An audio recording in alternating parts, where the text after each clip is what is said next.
Morning. Great. Great. Hi, everyone. My name is Paul Wang. I'm a developmental behavioral pediatrician. It was really nice to hear the shout outs that Marina was giving to developmental behavioral pediatrics earlier. I'm from the Simons Foundation, which is actually headquartered downtown at 5th Avenue and 21st Street. I'm not sure actually why you guys are meeting here at Columbia. Did someone in particular host you here? Yes, Dr. Sands. Dr. Sands. So actually our former boss, the principal investigator of Simons Searchlight, was a professor here at Columbia until July the 1st. Oh.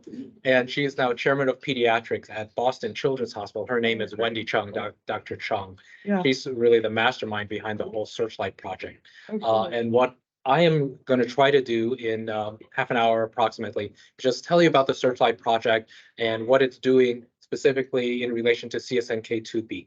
Great. I'm actually not a core member of the Searchlight team. Fortunately, we have Katina Kalakos here. Dr. Kalakos is a core member of the Searchlight team, so she'll probably be bailing me out on all of your questions. Right. So Searchlight is just a statement of the project's purposes. We're an international research program with the goal of accelerating science and improving lives for people with rare genetic neurodevelopmental disorders. And to take a step back, Simons Searchlight, the second column here, is part of the larger Simons Foundation. So the whole Simons Foundation is a nonprofit that gives out grants for math and science research. It's not just genetic stuff. It's not just autism. It's everything actually from like astronomical observatories, like they're building an observatory in Philly, high up in the mountains, to like the microbiome, the bacteria in oceans and what they're doing there. But specifically within that big Simons Foundation umbrella is Safari. It started out with a focus on autism. And a lot of what we do, second to the last column there, is we give out grants to researchers. And most of those grants are actually what we call investigator initiated. So the scientists write to us, they send in applications to us. In other words, it's not our brilliant ideas, it's their brilliant ideas. And then we have a whole review process. We ask other scientists to review them and stuff and give out grants for that kind of research. We also create all what we call research resources in the last column there. So Safari Gene, Safari Base, those are actually like big databases of information about genes related to autism initially and other kinds of stuff. We have helped create actually a lot of mice and actually rat models that are used by scientific researchers as well. And we'll talk today about iPSCs, about stem cells that we're helping to create so that scientists can use them. And then we have these other various projects that have nicer logos. So SPARK is what we call a diagnosis first cohort or collection of families and people with autism. We call it diagnosis first because to be in here, you have to have the diagnosis of autism. On the other hand, we have Simons Searchlight, which is what we call genes first. You don't have to have any particular diagnosis. You don't have to have autism. As long as, because of epilepsy, because of intellectual disability, developmental delay, other reasons, you've somehow been diagnosed with a particular genetic condition, that's Searchlight. We also have Autism BrainNet, and I have one other slide on BrainNet that I'll touch on briefly. It's basically a collection of brains that have been donated after people have passed away, because that is something that researchers also find can be of a lot of use in trying to understand what's going on when you have a condition that affects development or seizures or things like that. So Searchlight is a big team of people. And Katina is on here. I'm not sure exactly where her picture is, but I know that her picture is up here. You spot it. Okay, thank you. And I'm not, as I said, because I'm really just like a satellite member of the team. It is really the work of a lot of people contributing their time and efforts. What are the goals of Searchlight?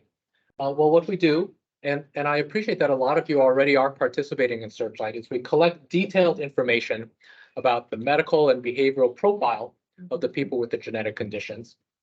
We synthesize all that information and we provide it back to anybody who's interested, whether that's the families themselves or the scientists who are studying the condition. So that's freely share the data. We also have a functionality, if you will, where we can connect researchers with the families. So like if a researcher says, you know, like, I want to better understand sleep issues in people with CSNK2B, then like we can coordinate that. We can send out an email to all of the families who have registered with us. We can also, and all of this is just in the service, as it says in the last column, promote a better understanding of these genetic conditions. There are a lot of genes that we follow and that we are collecting data on as part of Searchlight. And you can see there in the colored box, CSNK2B is just one of them. So there's over 100 genes here. And they all started out as genes that were related to autism. But now we know that not everybody with CSNK2B, not everybody with BCL11A, not everybody with NSD1, not everybody has autism, and that's okay. We think it's important to study what's going on regardless of whether a particular individual has autism or not. Sorry about that. No problem. And just so you know, the genes are all listed in the orange-brown color. Here in the purple are what we call CNVs, copy number variations. So I think people in the room understand that your kids have some sort of specific change in that one gene, this CSNK2B.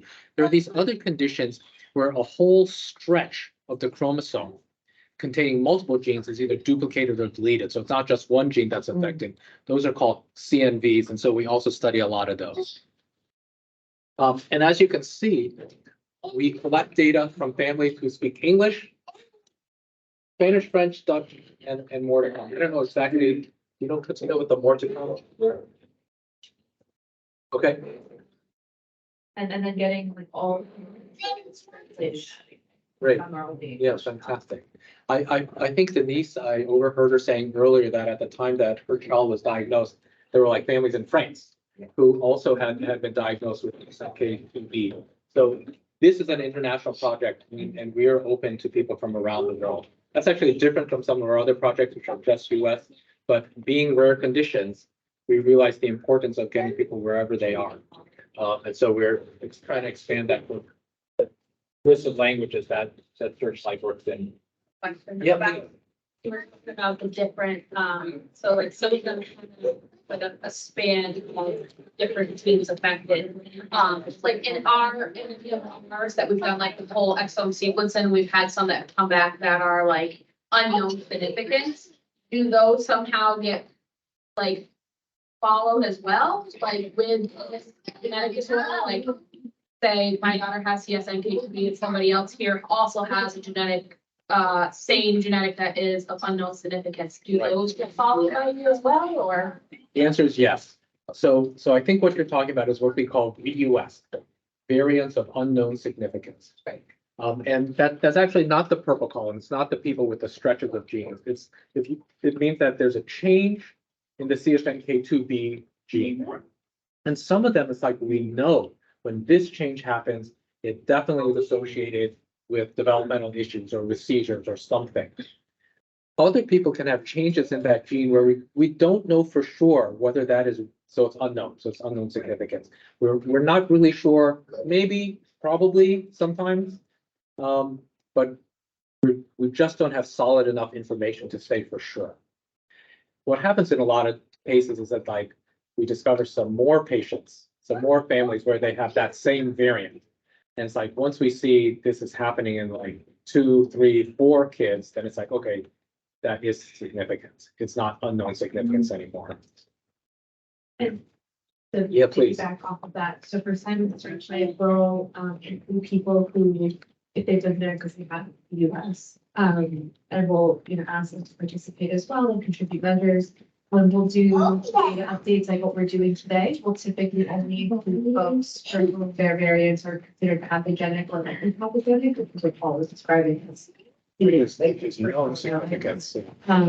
But that if someone has the US and then that is then later changed to, we have enough evidence now that it's pathogenic or likely pathogenic, then we'll include them back into the data set for presentations like this. But yeah. I was just because she had a few that came back with unknown significance, but this one was positive. Pathogen, like, right. So I wasn't sure if like that would be Yeah, so if she had a pathogenic or like a pathogenic CSNK2B, then she'd be included in the group. And then we know if any person has additional, we call additional variants. Okay, that's what I was If they have wondering. DUS. Yes. Yeah, so I think just to further clarify, I think what you're saying is that your daughter has a variant in CSNK2B that is known to be an issue. And then she also has VUS, maybe in some other genes. Right. Okay, yeah. There's a lot of those. Yeah. There's a I lot. assume that there's a lot of them. I just wasn't Right. sure if those are being looked at all, like through the study, like, you know, maybe kind of must have So something that's obviously similar and might correlate with certain. So that's definitely on record. I mean, as very early in the whole Searchlight process, we asked for the genetic reports on the participants. So those data are in there. Thank you. Oh, no. Any questions, please? Autism brain that I mentioned earlier, I'm not gonna dwell on there, just so that you know, in the event that, you know, like something awful happens, completely voluntary, no obligation. We have a team that specifically works with families who are interested in donating brain. So Katina was mentioning like the reports that we give back to the families, and whether we include people with VUSs or not. This is just, I think it's a screen capture of the kind of information that we give back. So we pull together all the information from people with CSNK2B variants, and we put this up online basically. So the purple pyramids just shows like the different ages. The tallest one is, this is not CSNK2B, but whatever it is, there's 27 kids between 0 and 4 years of age, 21 kids between 5 and 9. There's 3 people who are young adults between 20 and 24. Whatever this genetic condition is, we have like a really nice number of participants in Searchlight. We have a list of the different neurologic problems they face and how common those are.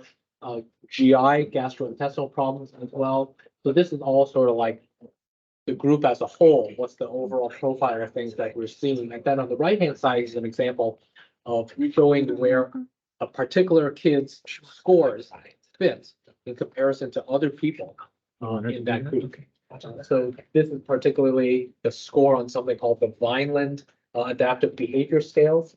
And all the scores are divided into 3 groups: above average, whatever this group is. Unfortunately, nobody's above average, average, and below average. And then in the bright purple bar is where that child's scores fall in comparison to everybody else in this syndrome who has that condition.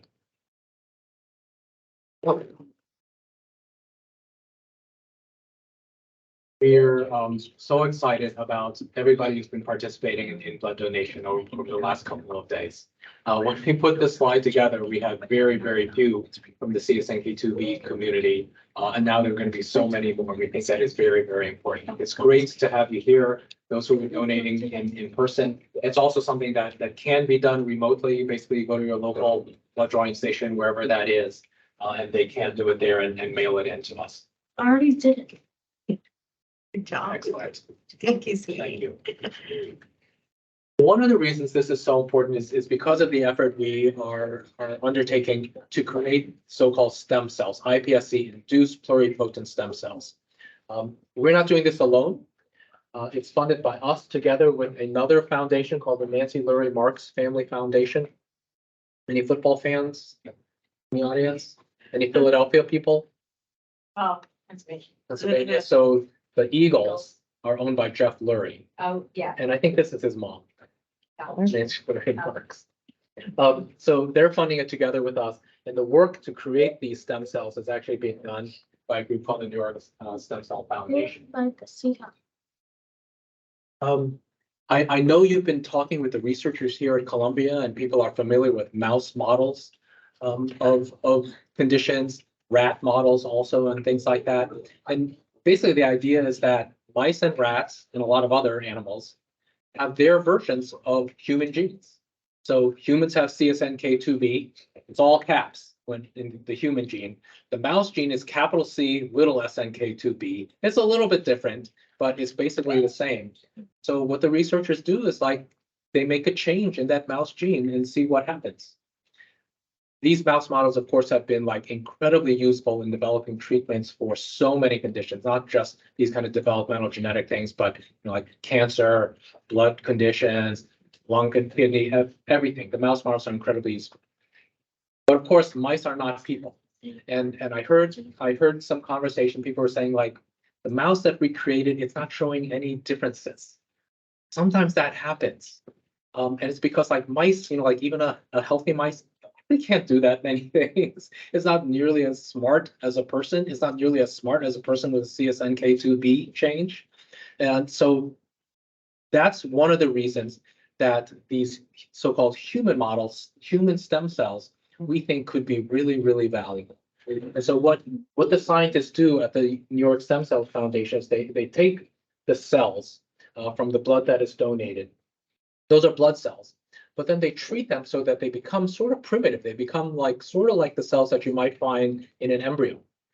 They're early cells. They have the potential to change into something else, to differentiate into something. They can go back to be blood cells. They could become kidney cells. You could also make them so that they're neurons. And then you can study like actually what a human neuron is like when it has the CSNK2B variant. That's a lot better than like taking a biopsy of somebody's brain to see what a neuron is like in that condition. So they create these iPSCs, and then as we were just talking about, these iPSCs are being made, and then we distribute them essentially at no cost to researchers who are interested in working with them. I talked about this research batch facility a little bit, where we can put researchers back in contact with people. So we have that as part of the Searchlight effort. And then the other thing that is really the power of looking at so many different conditions, that you can do comparisons across them. And you can see how one gene interacts with another. Maybe there's a VUS in the other gene or something like that. And they're closely related genes. I didn't even know until I looked this up earlier today. Katina can correct me if I'm wrong. There's another CSNK, Yes. right? Which is also associated with neurodevelopmental issues and autism. I forget, is that one, CSNK1? 2A1. 2A1. 2A1, yeah. And I'm way out of my depth here from the little reading that I did. CSNK2B is very important in a whole pathway of signaling in the cell called the Wnt pathway, WNT. And there are actually a lot of other genes that we are studying and have been giving grants out to researchers to look at that are involved in Wnt signaling. So potentially what we learn in those other conditions could also be really important for the CSNK2B community. All right, so that's the overview of Searchlight. And any other questions up to there?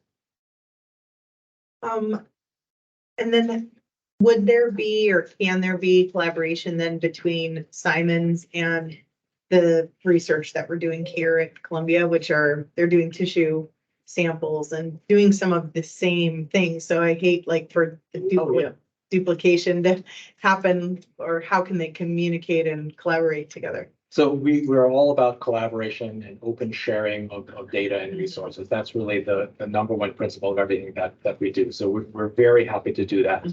So for example, if Dr. Sands or other people up here are interested in getting stem cells after they're created, we will provide them. No question. If Dr. Sands wants to apply for a grant, maybe he has, I don't know. I don't think so. But he wants to apply to us for a grant to do something in particular, we review that like every other grant that comes in. So yeah, absolutely. Yeah. There are other genetic conditions where there are other sort of like overarching projects collecting data. And there also, we are doing our best to like integrate our data with theirs so that it's all available to interested researchers. It's like there's so much really, like my daughter's part of the engine project that we talked about, their research and Simons and Spark and now here. Yeah. So she doesn't mind giving blood, but it's always interesting to hear all the different ones. Yeah. The The biggest stumbling block to us sharing information, for anybody to share information, is confidentiality and privacy considerations, of course. And so like, we always have to look really, really carefully at the informed consent forms that people have signed to make sure it allows for that sharing. But we also work really closely with the family parent advocacy groups to make sure that to connect with the other players, the other organizations, to do whatever we can. We certainly don't want to get in the way. So here's what we have in Searchlight, actually, from CSNK2B. There are 33 families who have signed up. 26 so far, at least when the slide was created, when the data were pulled, have provided a genetic laboratory report of the results. And it's not strictly an arrow going that way. So 17 have already completed or shared all the important information about their medical profile, and 20 have filled out a bunch of other surveys that we sent out. And again, at the time the slide was created, there's blood sample from just from one Well, that was individual. probably not the year. That would be. Right. Yeah, we did ours in February. Okay. You know where you stand there. There is actually There's a a dashboard. dashboard, right? Yeah. And I think there's a slide that'll come up here of the dashboard. This is just a list of some of the information that we ask families to tell us about. So the lab results for the genetic testing, the medical history, et cetera. And then all of these like developmental kinds of things. Sleep questionnaire, a seizure history, social responsiveness scale, which is a measure of autism-related symptoms, social communication, and other things like that, quality of life, et cetera. And then for some of them, we also ask for an annual update so we can track how kids are doing over time.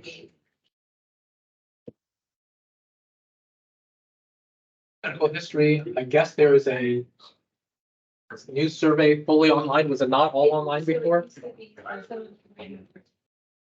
Be like in a phone call with one of our genetic hospitals. So we now overhauled that and made it a full online assessment. Because then people can come and go when it's convenient for them at home. Is that done yearly? How is that updated? I know we did it a while ago, but is that done? So the way that we're we're right now trying to launch it, is that people can fill it out once to fill out a lot of information and then annually update. With like, it's only updated the things that make sense to update. So A lot of things it that we is can changed, so I just wonder when that gets updated. Yeah, so the dashboard is where you'll find whatever. Whatever can be updated. So at the end of medical history, pops up and says, oh, we for an update that it's showing. And usually the top item that's on the dashboard is what we view as like the most important. So if you have time to do one thing, but that's not.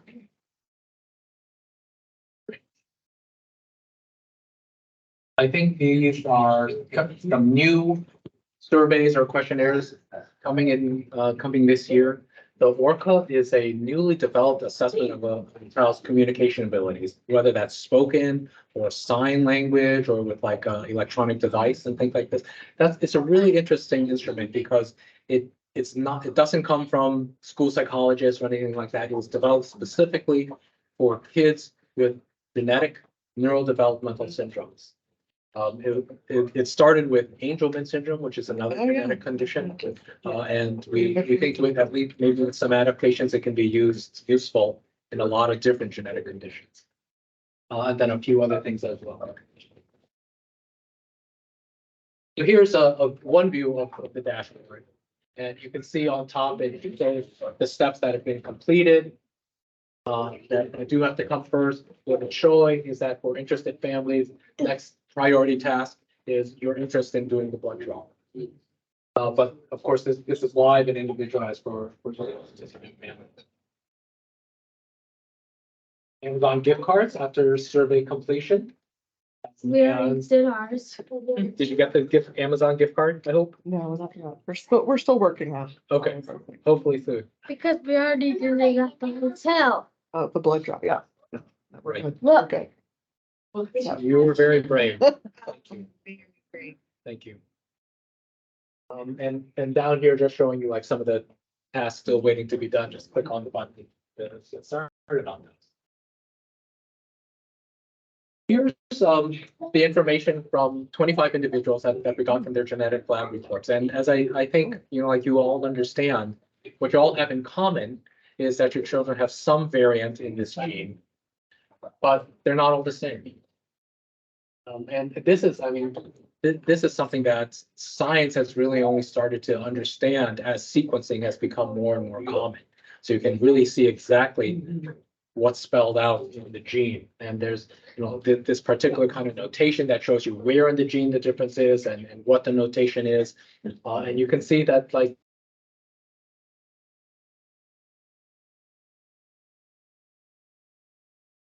seem to be more common than others. You see the 3 people there toward the center right who all have a change at the same spot. If you look up in the label, it's like at location number 367. And two of the people have a G. There are 4 bases in DNA, A, G, C, and T. And the G is changed to a C in 2 people. And then in the 3rd person at 367, there's a deletion. So a missing G. And then there's some 2 of a kinds also over here. You can see that. Then the others all seem to be unique. Everybody's different. But it may be that like the change has to happen in a certain general location in the gene. This a really functional location in the gene. This is something really that science is still trying to figure out. There are just to say, like I heard some of these words earlier in the presentation today and in your conversations.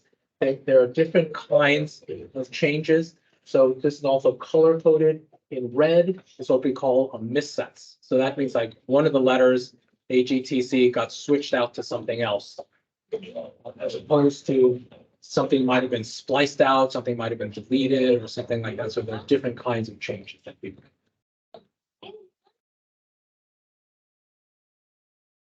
So probably the frame shifts when you can imagine like you're going along the whole thing. If you delete something, then everything else gets shifted over. So that's why they call it a frame shift.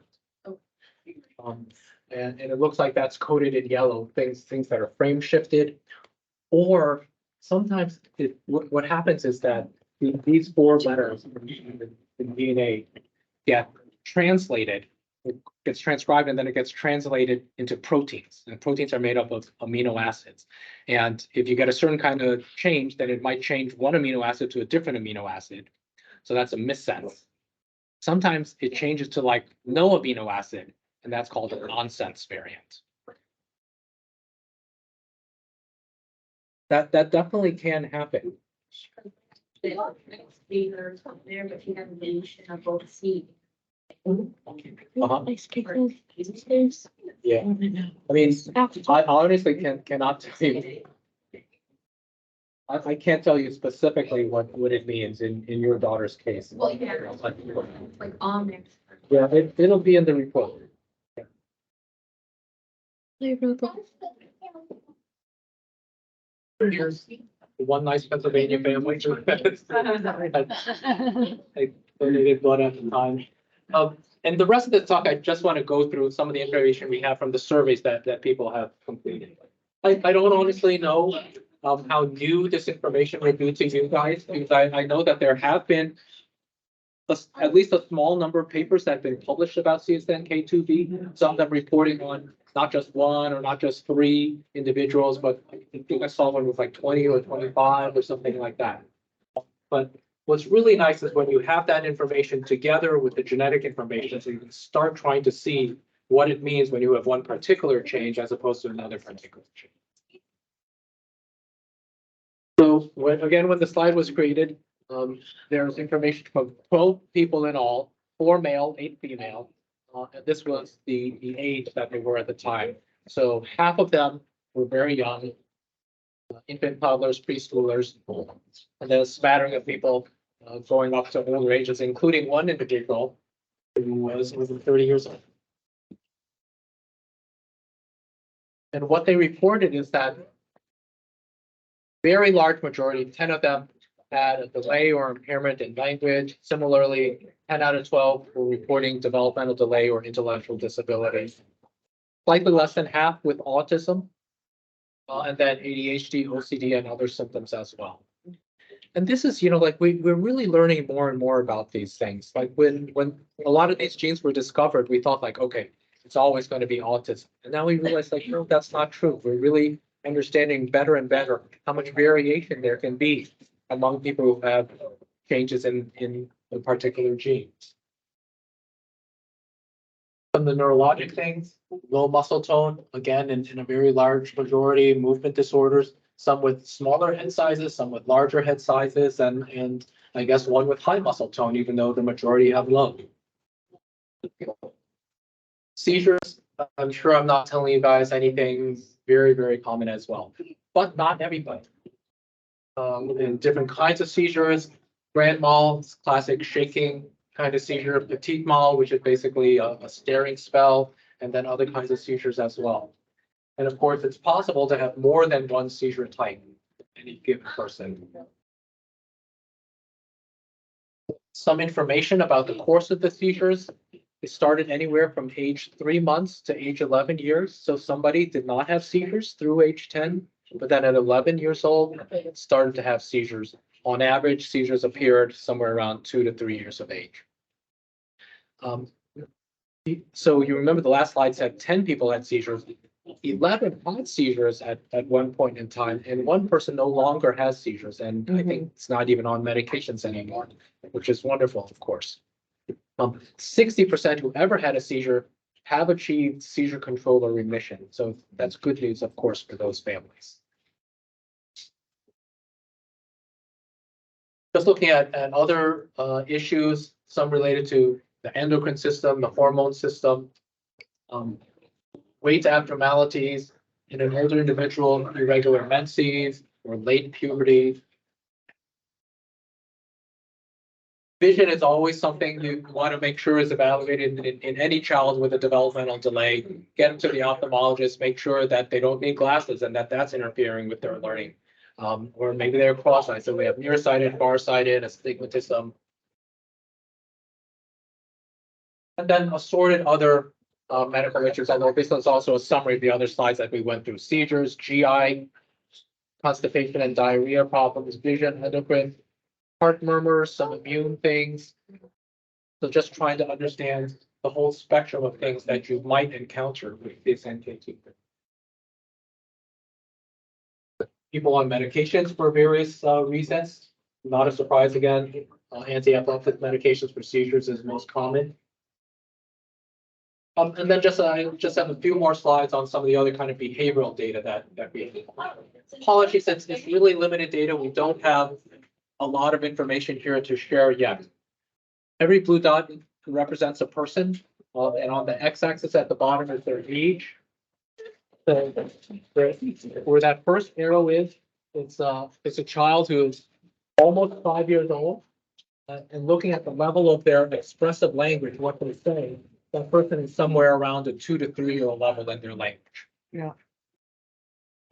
So overall, you certainly see delays in language. Again, that's not a surprise to you guys. The overall trend is up. So that's good. That's telling us that we don't think that people are going to like stop developing in their language. They'll keep progressing, even if that progress is slower than expected, slower than typical. That's expressive language. This is another set of skills, self-care, like dressing yourself or feeding yourself. Again, each dot is a person. And you can see like there's two people who are 15 years old. One's dressing themselves, one is almost there.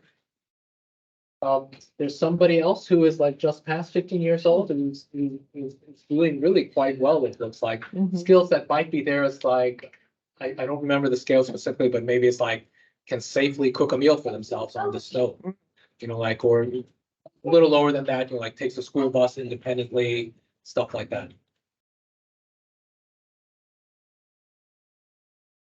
Social skills, again, we only have limited information here. Again, it looks like there's a trend for continued developing continued development, people getting better as they get older, developing more skills. But in general, not at the level you would expect for their typically developing peers or siblings.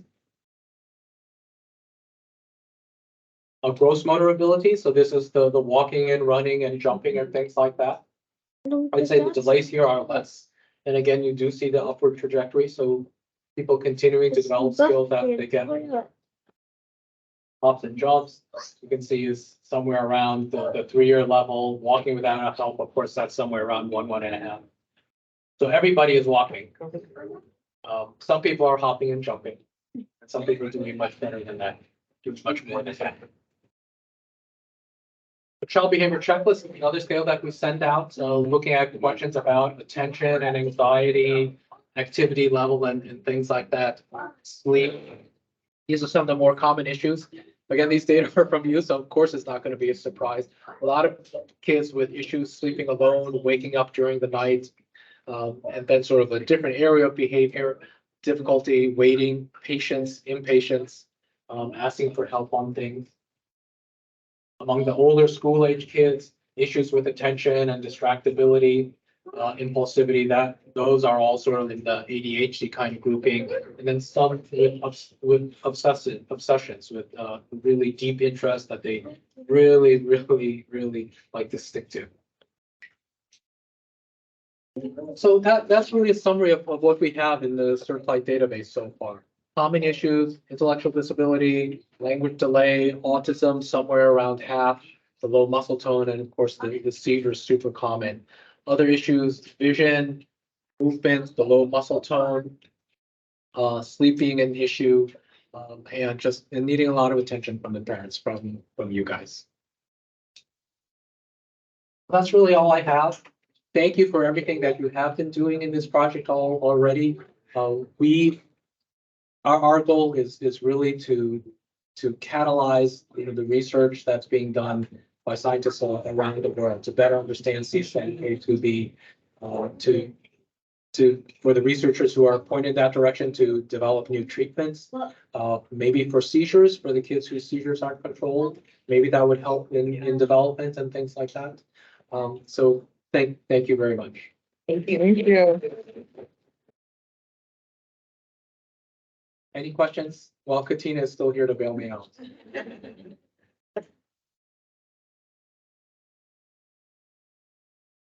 I just want to say that if any questions arise ever, whether it can be anything, it can be related to participation, it can be related to the genetic diagnosis itself, it could be related to like, why is my dashboard not working? Anything, we should put the email address up there. I'm noticing that it made its way off. But the email with the word coordinator, so just the word coordinator at simonssearchlight.org sends it to every team, and then whoever's has most expertise in like that question, we'll get back to you. We have great genetic counselors who typically manage the questions, and also other folks on the team. So really never hesitate. No question is too small. We really love talking to everybody. So I just want to plug that in case you think of anything after. And I'll be here too, but. Sorry, I need my daughters. I have a question. Would you be able to share the slides with us? Because I'm not sure we can actually maybe share this with all the kids. Yeah. So, yeah, possible. We can send it to us. Yes. And you don't have your mirror glasses with you? Yeah. Thank you. Yeah, we have the slides too, so we can share. Oh, yeah. Oh, okay. We have the recording. Yeah. All right. Are we done? No more questions? Anyone? Well, 20 is like almost 20 people participating. And I know there's 11 kids here, like that's like 20% almost of our population. Right. So like it's a pretty decent amount of participation, Yeah. I think, which is awesome. Yeah. Great. All right. Thank you. Thank you so much. Thank you.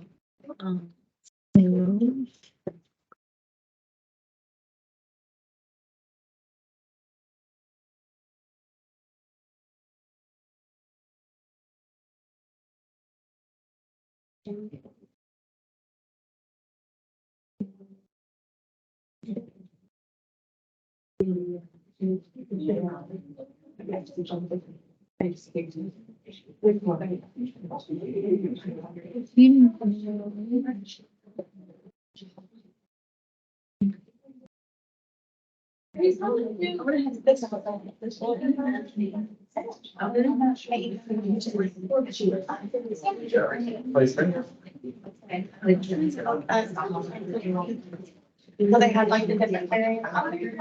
I'm not sure that they should speak. I didn't on there. I'm gonna hit this post. Yeah, we had to do it like backwards and we couldn't figure out how, we tried to flip the camera. I stopped it, so I don't know. That the data was 20, is that right?